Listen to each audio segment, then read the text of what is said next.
今天给我奶做点饭送去，我奶最近倒是没骂我爷，但不得防患于未然吗？就像你对象跟你说没事儿没事儿，真没事儿，你心里明镜呢，其实就是完了全完了。上回整个肘子给我奶吃嗨了，这回我来个猪蹄儿吧，给我奶美容。但我现在这个身体整个猪蹄儿多少是有点讽刺了。讽刺的不只是我们俩现在这双双扣听了，这是。你说我俩一人就剩半拉玩意儿好使了，还在这给我奶整石头头呢。我就希望我奶能对我爷好点，真的。要再说过2天我爷又挨呲了，完给我俩整过来了。哼，那照这个架势，我俩应该是拄拐来了。应该2个肉菜怎么能治愈我奶呢？这小孩都明白的道理啊！赶紧的猪肉炖粉条安排上吧。完了，我奶头2天说没吃过葱烧海参，我说这好办呢，孙子给你做一个葱烧木耳，实在不行再给你个葱爆肥牛，都差不多的玩意儿。我说你这么大岁数，还走那形式干啥呀？第2天拉出都一样的。最后小的溜的拌了个凉菜，又整了个上汤娃娃菜，荤素搭配你才能长命百岁。我弟在那打着包问我说，哥为啥有事都咱俩上啊？我说这不都是因为你有个好妈，我有个好爸吗？来吧，吃香香了，葱耳、爆牛、红柿、上娃、猪粉、烧蹄儿加凉，这猪肉炖粉条和点饭，狮头捣碎乎了再拌点饭，完了再啃个猪蹄儿。我爷这个礼拜应该是安全了。我弟不是手也坏了吗？可劲在我奶眼前晃悠，我都快怼我奶眼珠上了。寻思让我奶关心关心他。我奶看着之后非常感性的说了一句，他说外孙子你他妈能不能拿稳点，别晃悠，我他妈夹不起来这块肉了。我最近特别想吃牛板筋，但是在超市那一小包就卖20-30，完了没多少肉，所以我买了300斤生板筋。我打算在家做点实惠装的，这样以后每次吃着能过瘾一点。然后为了快点把这些玩意儿都炖熟，我们把家里所有高压锅都用上了。但是这么多锅一起用实在太热了，那屋里都烧到50度了，给我热的直中暑。真的，就后来煮完所有东西到能开门的那一刻呀，我都感觉我上天堂了。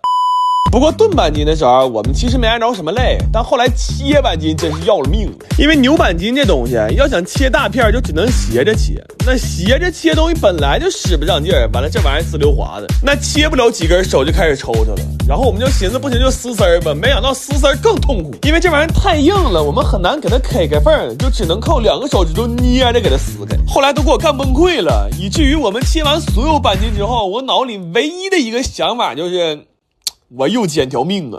还调了一个巨好吃的拌料，这料是我们尝了市面上 N 多种牛板筋之后才总结出来的配方。因为以我多年吃牛板筋的经验来说，吃板筋其实就是嚼料香，尤其是这回从头做了一次，我算彻底明白了，就牛板筋这个东西它本身就没有什么肉香，这要说不考虑料光啧吧牛板筋的话，那跟嚼个老真皮嗑药蛋没有任何区别。最后拌的时候，为了能吃得更香，我又放了好多料和芝麻。这板筋拌完之后都好吃麻了，它现在是香辣，里边还带点甜味和蒜香味，而且越嚼越有滋味。尤其是这种大片的，这肉嘟嘟的吃的实在太过瘾了。而且我发现这玩意儿不光能当零食吃啊，要是再放点香菜和洋葱丝儿，它还能做成一盘直接上桌的凉菜。不过这玩意儿好吃是好吃，就是太塞牙了。我是发现了牛板筋这东西它特别认家，就是不管我是怎么吃进去的，它到最后一定能在我嘴里找到一处属于他自己的牙缝。我昨天晚上看人赶海，赶到早上4点多，我早晨没起来，让我哥去买的菜。但他买的这个鱼略显蹊跷，我哥说你不明白，我特意没要鱼肚子，这菜红烧，让你奶从鱼头红到鱼尾。他说卖鱼那小子都夸他，我心说就这么买鱼，他都不应该夸你，他都不应该给你供起来。我当时实在找不到什么合适的形容词形容他，我说我给你做个菜吧哥，夜市小吃瞎扯淡了解一下啊。然后今天不腊八节吗？用腊八蒜炒了点肥肠和猪肚。我哥说给我奶做锅腊八粥，他这米有点放多了，但这不是重点。我在今天之前一直以为腊八粥就是八宝粥，但他非要放点白菜、土豆和瘦肉。他说他们屯子一直这么吃。我直到这一刻才发现，原来人类的腊八并不相同。完过节我弟也凑个热闹，给我奶做了一个哈密瓜果篮，他抠的挺下功夫，但我实在读不懂他的审美，就是他明明可以是一个不太丑的果篮，他非得给你整成一套 KTV 的果盘。咱不知道咋必备的就是这一盘红烧肉啊，奶奶总说能吃出妈妈的味道。来吧香香了，红肉、辣肥肚、肉饼、酱鸭、番培玉、红头尾、不知道是腊粥还是腊饭了。虾蛋、TV 果。完，我今天给我奶推荐了一下那赶海的视频，我奶看挺上头，天气预报都不看了，但是她发出了和网友一样的疑问。她说我再活不活也80来年了，我为什么整不明白她是怎么预判称王走位的呢？我前2天想不开呀，在家尝试了一下醒狮苏，好家伙，差点没给命搭了。这玩意全网也没有一个特别完整的教学视频，于是我在做之前研究了无数个视频，然后自己拼了个制作流程。问题我也不知道哪来的自信，我当时就觉得只要一步一步按照这个做，肯定能做成。也正是靠着这种无知的力量，我开启了长达1周的翻车之旅。从开酥到组装，我就没有一步是不翻车的。这一块是我开出来的最好的酥，这一块是我捏出来的最好的湿。就如果这个行业需要一本避雷大全的话，那我凭一己之力就可以提供所有的翻面素材。真的，我这车都翻出花来了。我中间看人说温度太高也容易失败，于是在10几度的气温下，我把家里所有的窗户都开开了，给我冻直拉了尿，我这脸都冻得没血色了，但依然没耽误我继续翻车。这几个是我这几天炸完之后唯5还能成坨的东西，高的、矮的、胖的、瘦的，还有一个戴墨镜的，你说这都什么玩意儿？这是。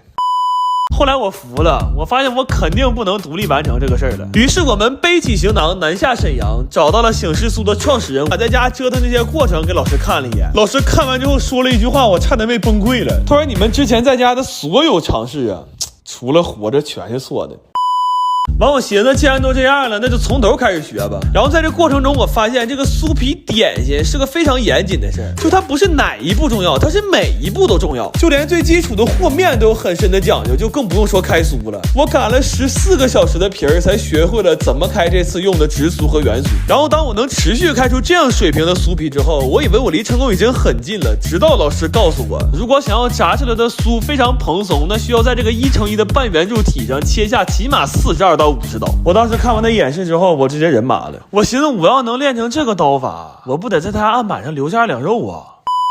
但这事儿也没有捷径，就只能一点点练。于是在接下来的几天里，白天我就拼命切拼命练，晚上再梳理一下需要调整的地方。在经过了几天备战高考的日子之后，我终于捏出了一个正常模样的醒狮苏。然后这个炸的时候也一点没翻车，炸完为了让它更有神，我们还给它画了个眼睛。当我看到这个成品的时候，我眼泪都要掉下来了。这几天过得跟做梦似的。我看了那么多教学视频，也没有一个人告诉我这玩意儿需要舍命干呢。后来我飘了，趁热又做了个醒狮苏 Plus， 配色也重新调整了一下。而且这只醒狮苏上，吴老用酥皮在后脑勺还给我提了个名字，顺便还教了我怎么让这个颜色能更有层次感。这现在是一只全世界都独一无二的狗送醒狮苏。后来我还偷着学了一下天鹅酥和鲍鱼酥，但时间有限，就只能回家再勤练了。后来毕业打包的时候，我看这些东西特别感慨。我倒不是想说我在这个过程当中到底有多累，而是我发现当这个东西被拆解了之后，我们好像就剩下了复制上的操作难度，但是却忽略了一个这么复杂的东西从无到有的设计会是一个多么变态的过程。所以真的很佩服这些手艺。然后在回去的路上，我做了个决定，我把最大那个醒狮苏给他俩吃了。我其实睡醒之后也挺后悔，但我想开了，酒只有开封了它才是一瓶酒。对于美食博主来说，它最好的归宿也许是报班，但对于美食艺术品来说，它最好的归宿啊，一定是进度。